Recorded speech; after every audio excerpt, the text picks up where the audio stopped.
నమస్తే, welcome to whistle. నేను మీ స్వాతి.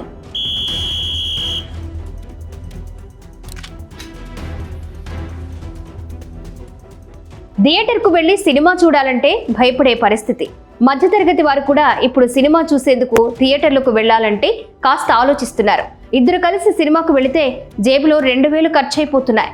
దీంతో సగటు ప్రేక్షకుడు సినిమా చూసేందుకు థియేటర్ వైపు అస్సలు రావడం లేదు. మరీ ముఖ్యంగా మల్టీప్లెక్స్ వచ్చిన తరువాత సినిమా అంటేనే భయపడిపోతున్నారు. థియేటర్లో చూడాలంటే వెనకడుగు వేస్తున్నారు. ముఖ్యంగా టికెట్ ధరల కంటే కూడా క్యాంటీన్లో దొరికే snacks, coffee, tea, cool drinks ధరలు చూసి బెంబేలెత్తిపోతున్నారు. కొత్త సినిమా టికెట్ 300 రూపాయలుంటే స్నాక్స్ తిందామని బయటకు వస్తే మాత్రం 500 రూపాయలు అయిపోతున్నాయి. దీంతో సినిమాను థియేటర్లో ఎంజాయ్ చేయడం కంటే కూడా మొబైల్, ఓటీటీలో చూసి సరిపెట్టుకుంటున్నారు. ఏ సినిమా అయినా సరే టికెట్ ధర 200 రూపాయలు దాటకూడదని ఇటీవల కర్ణాటక ప్రభుత్వం ఉత్తర్వులు జారీ చేసింది. ఇతర భాషా సినిమాలకు కూడా ఇదే రూల్ వర్తిస్తుందని స్పష్టం చేసింది.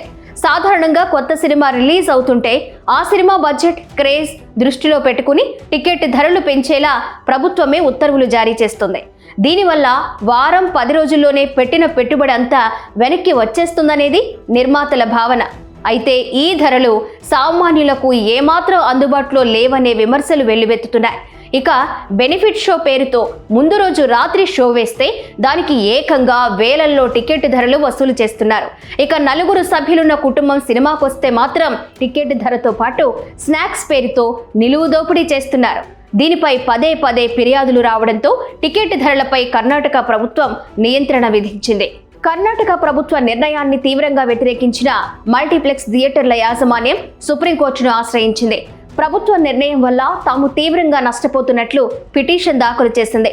ప్రభుత్వ నిర్ణయంపై స్టే విధించాలని కోరింది. ఈ పిటిషన్పై విచారణ చేపట్టిన జస్టిస్ విక్రమ్నాథ్, జస్టిస్ సందీప్ మెహతాలతో కూడిన ధర్మాసనం కీలక వ్యాఖ్యలు చేసింది. థియేటర్లలో విక్రయించే తినుబండరాల ధరలపై ఘాటు వ్యాఖ్యలు చేసింది. కాఫీకి 700 రూపాయలు వసూలు చేస్తారా అని ప్రశ్నించింది. సినిమా చూడ్డానికి వస్తే 1500 రూపాయల పైన ఖర్చు చేయాల్సి వస్తోందని ధర్మాసనం వ్యాఖ్యానించింది. టికెట్, ఫుడ్ ఐటమ్స్ ధరలు అందుబాటులో లేకపోతే థియేటర్లు ఖాళీ అవుతాయని హెచ్చరించింది. టికెట్ ధర 200 ఉండాలనే కర్ణాటక హైకోర్టు డివిజన్ బెంచ్ ఇచ్చిన ఆదేశాన్ని తాము సమర్థిస్తున్నామని జస్టిస్ విక్రమ్నాథ్ తెలిపారు. ధరలు అందుబాటులో లేకపోతే థియేటర్లకు జనం రారని, అప్పుడు ఖాళీ థియేటర్లలో సినిమాలు ప్రదర్శిస్తారా అని ప్రశ్నించారు.